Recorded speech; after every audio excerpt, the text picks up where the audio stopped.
I never expected to become the center of a bizarre rural conspiracy. But that's exactly what happened the moment I purchased my dream cabin in the mountains of Asheville, North Carolina. The listing had promised seclusion, peace, and breathtaking views of the Blue Ridge Mountains. What it failed to mention was the nightmare of a woman who would make it her personal mission to turn my sanctuary into a battleground. My name is Frank Iverson, and this is the story of how I fought back against a fake homeowners association that tried to steal my property, my peace, and nearly my freedom. I had spent 15 years working in Charlotte's financial district, saving every penny for my escape plan. The city's constant noise, the endless meetings, the suffocating deadlines, they were slowly killing me. When I finally hit my savings goal at 42, I didn't hesitate. I quit my job, sold my downtown condo, and began hunting for the perfect mountain retreat. The cabin I found was everything I'd dreamed of: 3 bedrooms, 2 bathrooms, a wraparound porch, all situated on 6 acres of wooded land with a small stream running through the property. It was built in the 1970s, but had been lovingly maintained and updated. The previous owner, an elderly man named Walter, had passed away, and his children were selling the place. They seemed pleased that someone would appreciate it rather than just tear it down for new development. The closing process went smoothly. My realtor, Valerie Richardson, assured me there was no HOA, just a loose community of cabin owners who occasionally got together for potlucks or to help clear fallen trees after storms. The property taxes were reasonable, and the nearest neighbor was a quarter-mile down the winding mountain road. Perfect. I moved in during early October, just as the fall colors were reaching their peak. Those first few weeks were bliss. I spent my days hiking, setting up my home office for the occasional consulting work I planned to do, and simply sitting on my porch with a book and a cup of coffee, watching the mist roll through the trees. Then November arrived, and with it came Patricia Kimball. I was raking leaves when a white Mercedes SUV came crawling up my gravel driveway. The woman who emerged looked like she'd stepped out of a Suburban Moms of Instagram photo shoot: platinum blonde hair in a perfect bob, designer sunglasses, and clothing that was far too formal for mountain living. She carried a leather portfolio under one arm. "Good morning," I called, leaning my rake against a tree. "Can I help you?" She approached with the confident stride of someone used to getting her way. "Mr. Iverson, I'm Patricia Kimball, president of the Blue Ridge Estates Homeowners Association." I frowned, recalling my conversations with Valerie. "I think there's been a mistake. There's no HOA for this property." Patricia's smile tightened. "I'm afraid your realtor misinformed you. All properties in this area fall under our jurisdiction." "I've brought your welcome packet and the first notice regarding several violations we've observed." She thrust the portfolio at me. Inside was a professionally printed booklet with Blue Ridge Estates HOA emblazoned on the cover, alongside a letter listing supposed violations: unapproved exterior paint color, non-regulation mailbox design, and excessive natural debris in the yard. The letter demanded compliance within 30 days and included an invoice for $750 in annual HOA fees and $250 in violation penalties. "This doesn't make any sense," I said, flipping through the papers. "My title search didn't show any HOA covenants or restrictions." "The association was recently formalized," Patricia explained with a dismissive wave. "Several of us longtime residents decided it was necessary to maintain property values and community standards." I handed the portfolio back to her. "I'm sorry, but I'm not interested." If this wasn't disclosed during my purchase, I'm not legally bound to any association formed afterward. Her smile vanished. "Mr. Iverson, I strongly suggest you reconsider. The HOA has ways of making things difficult for non-compliant residents." "Is that a threat?" I asked, feeling my temper rise. "Not at all, just a friendly warning." She placed the portfolio on my porch railing. "I'll give you some time to think about it." Our next meeting is Thursday at 7 p.m. at the community center. I expect to see you there." As she drove away, I took the portfolio inside and began researching. North Carolina law was clear, and HOA couldn't simply appear out of nowhere and force existing property owners to join. For a new HOA to be formed, it required a supermajority vote of all property owners and proper legal filings.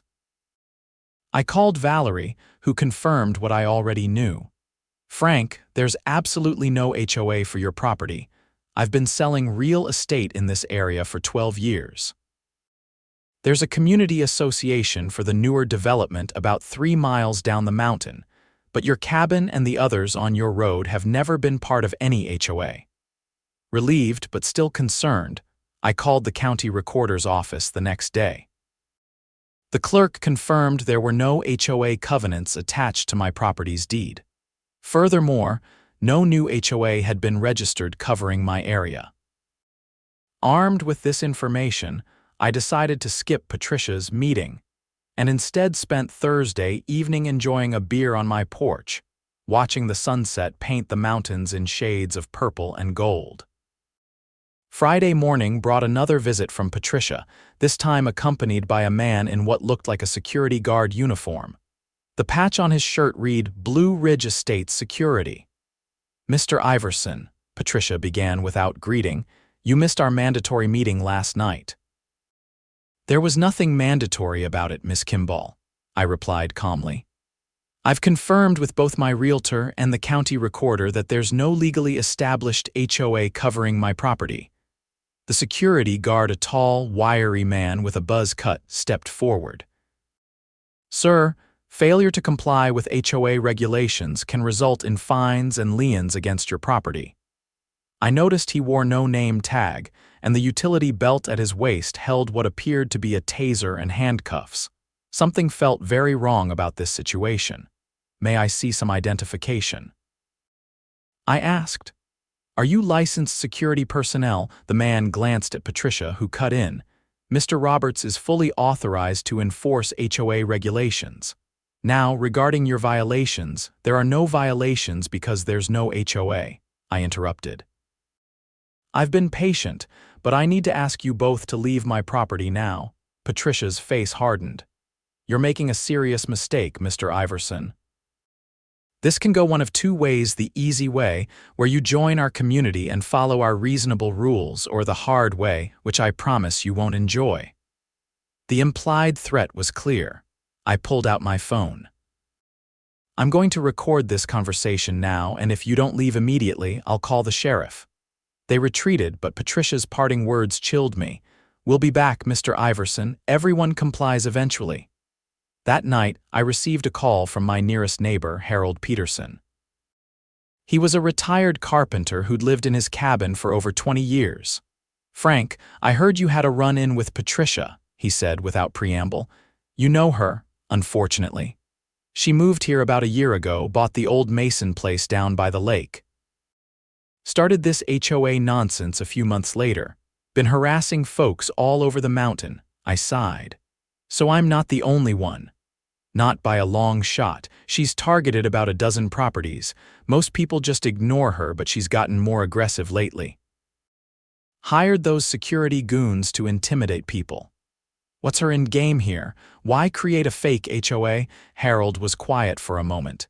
"You haven't heard about the resort development?" He explained that a large hospitality company had been trying to buy up property in the area to build a luxury mountain resort. Most longtime residents had refused to sell, blocking the development. The theory among locals was that Patricia was working with the developers, using the fake HOA to harass homeowners into selling. "Just be careful," Harold warned. "Some strange things have been happening. Break-ins, vandalism, can't prove it's connected, but the timing's suspicious." I thanked him for the warning and spent the rest of the evening installing additional locks on my doors and windows. I also set up a few security cameras, not the sophisticated system I probably needed, but enough to capture anyone approaching the cabin. The next week passed quietly. I met a few more neighbors who shared similar stories about Patricia's fake HOA. Each encounter was different, but followed the same pattern. She would appear with her portfolio of fake regulations, demand compliance and fees, and then escalate to threats when refused. I was beginning to think she'd given up on me when the real trouble started.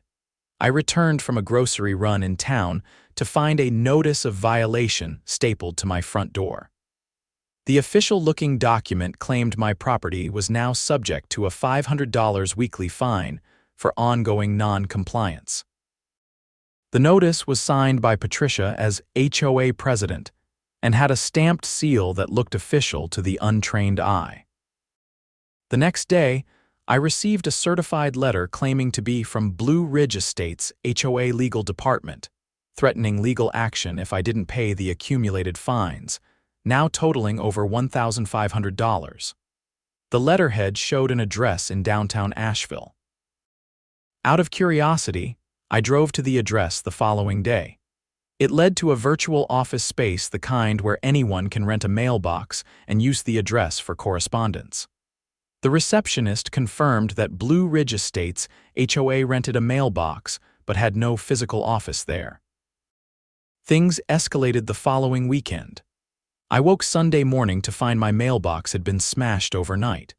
Later that day, I discovered someone had dumped trash all over my backyard, food waste, broken glass, and other garbage scattered through my carefully maintained garden. I called the sheriff's department and filed a report. Deputy Garcia took photographs and notes, but was candid about the likelihood of catching whoever was responsible. Unfortunately, without witnesses or clear video, there's not much we can do, he explained. I'd recommend setting up better security cameras. These woods are pretty isolated. I ordered a comprehensive security system that same day, but it would take nearly a week to arrive and be installed. In the meantime, I remained vigilant, keeping my doors locked and a baseball bat nearby. Wednesday evening, I was working in my home office when I heard a vehicle approaching. Through the window, I saw Patricia's white Mercedes pull up, accompanied by a black SUV I didn't recognize. Patricia stepped out along with her security guard, Mr. Roberts, and another man in a similar uniform. Instead of approaching the front door, they huddled in conversation beside their vehicles. After a few minutes, Patricia got back in her car and drove away while the two men remained. Something about their body language set off alarm bells in my head. This wasn't a friendly visit. I quietly locked all the doors and windows, then called Harold. Patricia's security guys are outside my cabin. She drove off but left them here. Something doesn't feel right. I'm calling the sheriff, Harold said immediately. Stay inside and keep your phone handy. I'll be there in 15 minutes. I watched from the window as the two men circled my property, appearing to examine entry points. When they disappeared around the back, I moved to my bedroom window to keep them in sight. What I saw confirmed my worst fears. One man was testing the back door handle while the other looked through the windows. They were planning to break in. I called 911, keeping my voice low as I explained the situation. The dispatcher assured me deputies were on the way but warned it might take up to 20 minutes given my remote location. I needed to stall. Grabbing my baseball bat, I moved to the kitchen just as I heard the distinct sound of someone trying to force the back door. My heart was pounding, but anger was overtaking fear. This was my home and these people had no right to violate it. The sound of breaking glass sent me into action. I flipped on the exterior lights and shouted through the door, "I've called the sheriff. They're on their way right now." There was a moment of silence, then hurried footsteps. I risked a peek through the window to see the two men rushing back toward their SUV. Relief washed over me. They were leaving, but my relief was premature. Rather than driving away, they seemed to be retrieving something from the vehicle. When they turned back toward the cabin, I saw that one was now carrying what looked like a crowbar. "I'm armed," I shouted, which wasn't technically true unless you counted the baseball bat. "Leave my property immediately." The men exchanged glances but continued approaching. The message was clear. They didn't believe me, or they didn't care.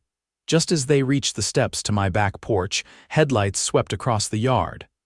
Harold's pickup truck came barreling up my driveway, horn blaring. The two men hesitated, then quickly retreated to their SUV and sped away, gravel spraying from beneath their tires. Harold rushed up to my door, a shotgun in his hands. "You okay, Frank?" I let him in, hands shaking as the adrenaline began to wear off. They were trying to break in. "If you hadn't shown up when you did." "Sheriff's on the way," Harold said, peering out the window to make sure the men were truly gone. "This has gone far enough. Patricia's crossed a line." The sheriff's deputies arrived about 10 minutes later, Deputy Garcia from my earlier report and another officer named Deputy Wells. They took our statements and examined the damage to my back door where the intruders had begun prying it open. "You got a good look at these men?" Deputy Wells asked. I described them in detail, including the Blue Ridge Estates security uniforms they wore. "And you're certain they work for this Patricia Kimball?" Garcia asked.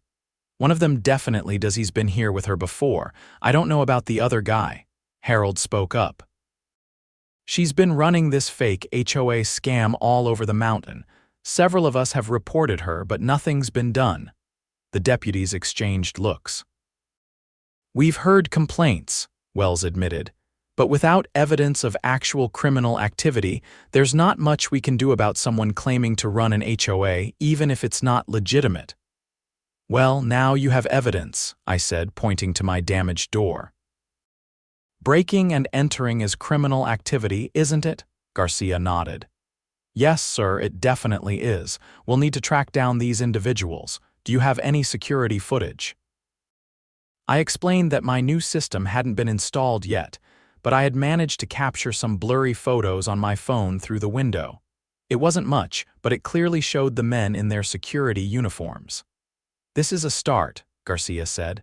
"We'll put out an APB for the vehicle. In the meantime, I'd recommend you stay somewhere else tonight, just to be safe." I spent the night at Harold's cabin, too unsettled to be alone in my own home. The next morning, we went to the hardware store and bought supplies to repair my back door and reinforce all the entry points. By afternoon, my cabin was as secure as we could make it. The security system company had an opening that day, so I paid extra for emergency installation. By evening, I had cameras covering every approach to the cabin, motion-detecting floodlights, and a monitoring service that would alert both me and the sheriff if there was any sign of intrusion. For 2 days, everything was quiet. I began to hope that the sheriff's involvement had scared Patricia and her fake security team away. I was wrong.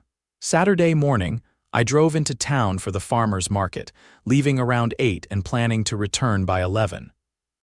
When I pulled up to my cabin, everything looked normal until I tried my key in the lock and found the door was already unlocked. I was certain I'd locked up before leaving. My hand hovered over the doorknob as I called the sheriff's department. "This is Frank Iverson," I told the dispatcher. "I believe someone has broken into my cabin while I was out. The deputies were here a few days ago about an attempted break-in." "Stay outside, Mr. Iverson," the dispatcher instructed. "Deputies are on their way." I retreated to my car, watching the cabin for any sign of movement.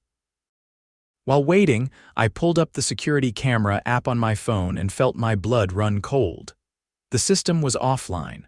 All cameras showed connection lost. 15 agonizing minutes later, a sheriff's department vehicle pulled up my driveway.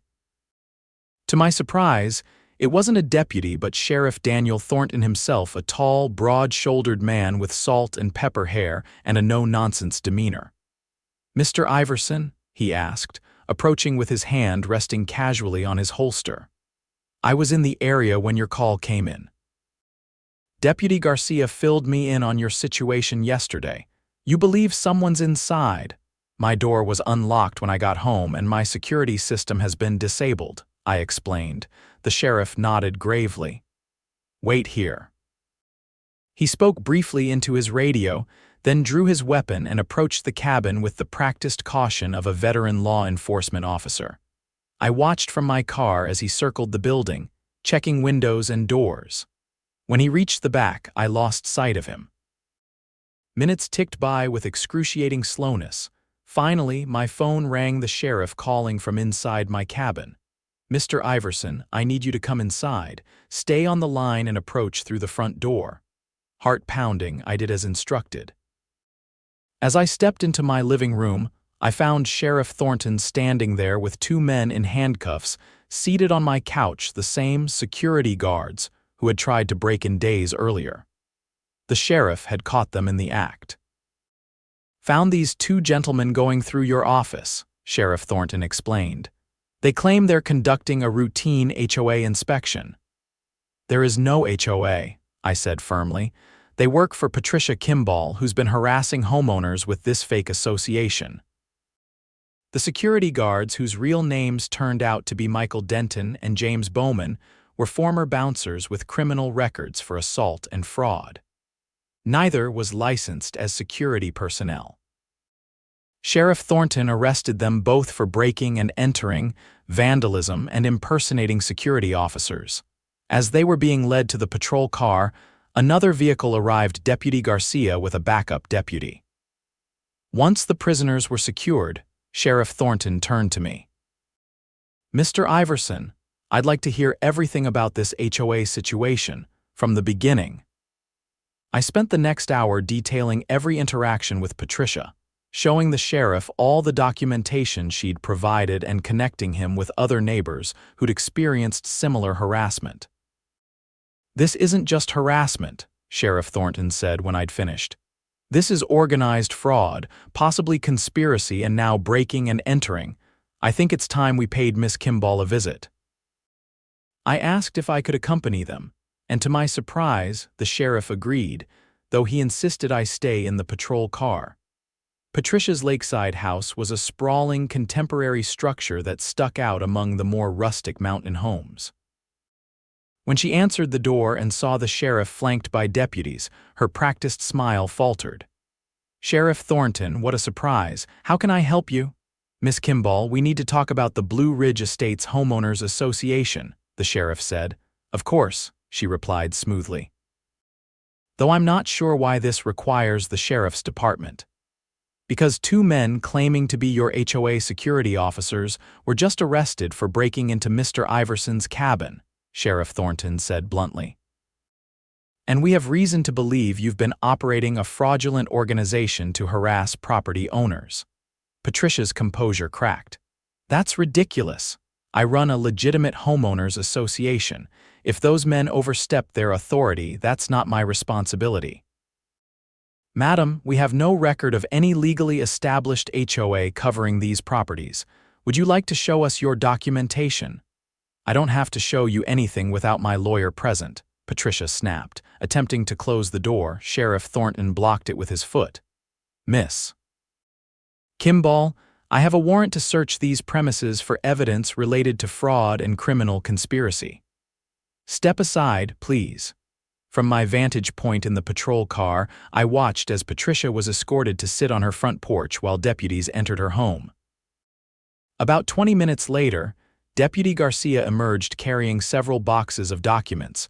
Sheriff Thornton approached the patrol car. "Mr. Iverson, we've found something you might find interesting. It appears Miss Kimball has been working with Mountain Vista Resorts. There's correspondence about using the fake HOA to pressure homeowners into selling." The investigation that followed revealed the full scope of Patricia's scheme. Mountain Vista Resorts had hired her as a community relations consultant to help acquire properties for their development. When legitimate offers were rejected, she created the fake HOA to harass homeowners, hoping the mounting fines and stress would force them to sell.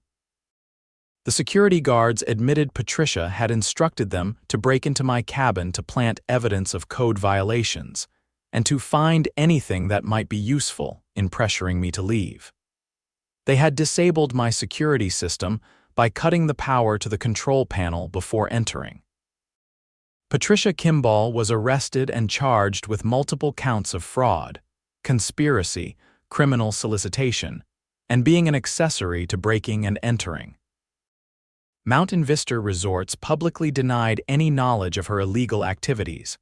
but internal emails suggested at least 2 executives were aware of her methods. In the end, 12 property owners, including myself, filed a civil lawsuit against both Patricia and Mountain Vista Resorts. The case never went to trial. The company settled out of court for a substantial sum rather than risk the negative publicity of a prolonged legal battle. Patricia wasn't so lucky. She refused a plea deal, maintaining her innocence despite overwhelming evidence. The jury convicted her on all counts, and the judge, citing the calculated and predatory nature of her crimes, sentenced her to 5 years in state prison. As for me, I stayed in my cabin, more determined than ever to protect the mountain sanctuary I'd worked so hard to obtain. The settlement money went toward completing my home renovations and establishing a legitimate community association, not an HOA with coercive powers, but a voluntary organization focused on conservation, emergency preparedness, and supporting our small mountain community. Harold became one of my closest friends, and together we organized the first official gathering of the Blue Ridge Community Alliance, a potluck dinner held on my newly expanded deck, overlooking the mountains that had drawn us all here in the first place. The incident changed me in ways I hadn't expected. I became more involved in local government, advocating for stronger protections against predatory development.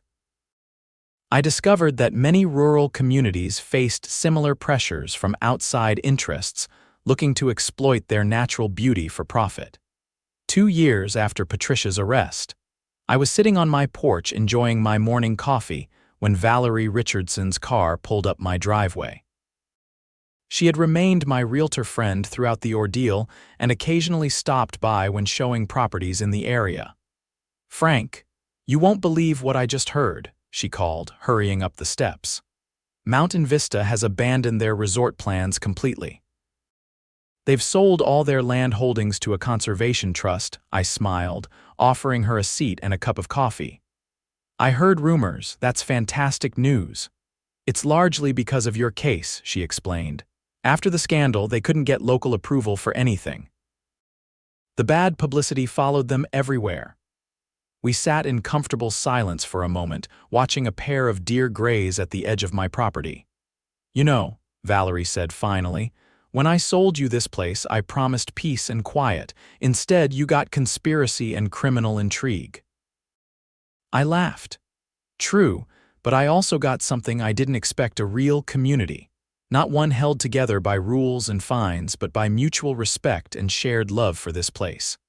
Later that day, I hiked to my favorite overlook, a rocky outcrop with a panoramic view of the valley. The mountains stretched out before me, ancient and enduring. Somewhere in those folds of blue-green forest were cabins and homes like mine, where people had come seeking their own piece of solitude. What Patricia and her corporate backers had failed to understand was that people who choose to live in places like this aren't just buying property, they're choosing a way of life. One that values independence and self-reliance, but also recognizes the strength in true community. As I headed back to my cabin, I passed the spot where Patricia's fake HOA sign had once stood at the entrance to our road. In its place was a simple wooden marker reading "Blue Ridge Community Established 1947. No rules listed, no threats of fines.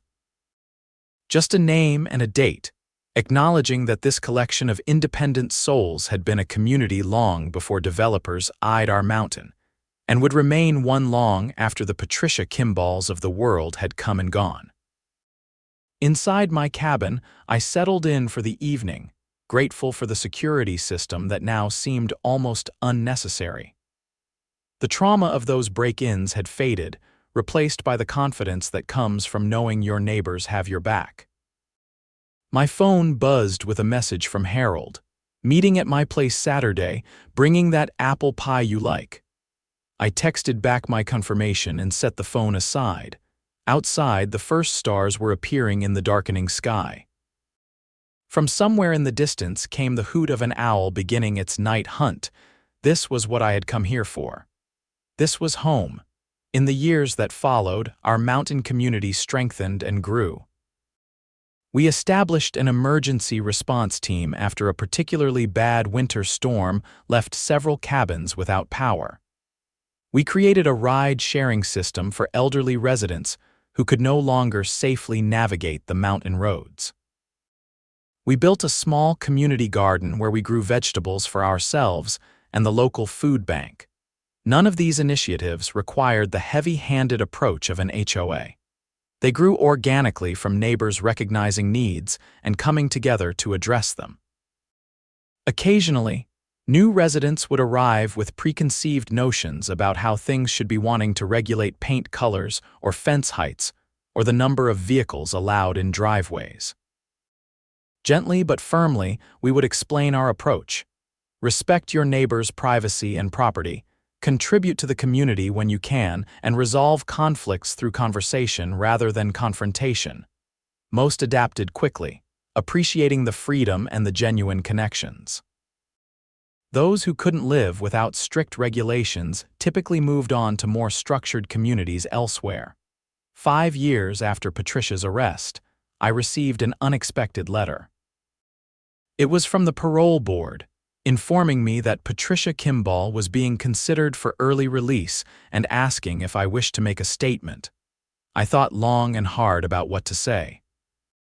The damage she'd caused went beyond property and peace of mind. She had violated people's sense of security in their own homes, exploited their vulnerabilities, and abused their trust. Yet I also believed in redemption. After consulting with others who had been victimized, I wrote a carefully worded letter. I didn't oppose her release, but I requested strict conditions: that she be barred from returning to our county, prohibited from working in real estate or property management, and required to make full restitution to her victims. The parole board agreed to these terms. Patricia was released after serving 4 years of her 5-year sentence, relocated to Florida, and as far as I know, never returned to North Carolina.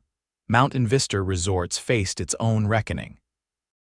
The executives implicated in Patricia's scheme were fired. The company underwent a complete leadership change, and they publicly committed to more ethical development practices. Whether this represented genuine reform or merely damage control, I couldn't say, but the immediate threat to our community had passed. The land they had accumulated was indeed sold to a conservation trust, which established a network of hiking trails and protected wildlife corridors. Ironically, this ultimately benefited property values more than any resort would have, as Asheville's reputation for natural beauty and outdoor recreation continued to grow. As for the security guards who broke into my cabin, their fates diverged. James Bowman served 18 months, participated in a rehabilitation program, and eventually found legitimate work as a construction worker in Tennessee. Michael Denton, who had a longer criminal history, received a 3-year sentence and was later arrested for similar scams in Georgia. My own life settled into a rhythm I had always dreamed of but never fully believed I would achieve. I continued my consulting work, but limited it to projects I found meaningful rather than merely profitable. I wrote a book about rural land rights and development pressure that gained modest attention in environmental policy circles. Most importantly, I found a balance between solitude and community that nourished both my introverted nature and my need for human connection. The cabin became the home I had always wanted: a place of peace but not isolation, of independence but not disconnection. One cool autumn evening, 7 years after I first moved in, I hosted a gathering to celebrate the official designation of the conservation land adjacent to our community. The county commissioners, conservation trust representatives, and about 30 neighbors crowded onto my expanded deck and spilled into the yard below. As the official speeches concluded and people broke into smaller conversations, Harold sidled up next to me. "Remember when you first moved in?" he asked, gesturing toward the thriving community around us. "You were looking for peace and quiet, and now look at you, the social hub of the mountain." I laughed. "Not exactly what I planned." "Plans change," Harold said philosophically. "Sometimes for the better." He was right. My initial vision of mountain solitude had evolved into something richer and more complex. The cabin was still my sanctuary, but it had also become a gathering place, a nexus of connection for people who valued their independence but recognized their interdependence. As twilight deepened and stars began to appear, I thought about the strange journey that had brought us all to this moment. Patricia's attempt to divide and conquer our community through fear and intimidation had instead united us. Her fake HOA, designed to control and exploit, had inadvertently led to the creation of a genuine community based on mutual respect and voluntary cooperation. There was a lesson there about the difference between imposed order and organic growth, between coercion and collaboration. Our community wasn't perfect. We had our disagreements and difficulties, but we addressed them as equals, not through hierarchies of power and punishment. As the gathering wound down and guests departed with warm handshakes and promises to meet again soon, I stood on my porch watching headlights wind down the mountain road. The cabin behind me was quiet again, but it held the echoes of laughter and conversation. This balance between solitude and connection, between independence and community, was what I had really been seeking all along, though I hadn't known it when I first drove up this mountain road 7 years ago. The fake HOA that had tried to steal my peace had instead helped me find a deeper kind of belonging.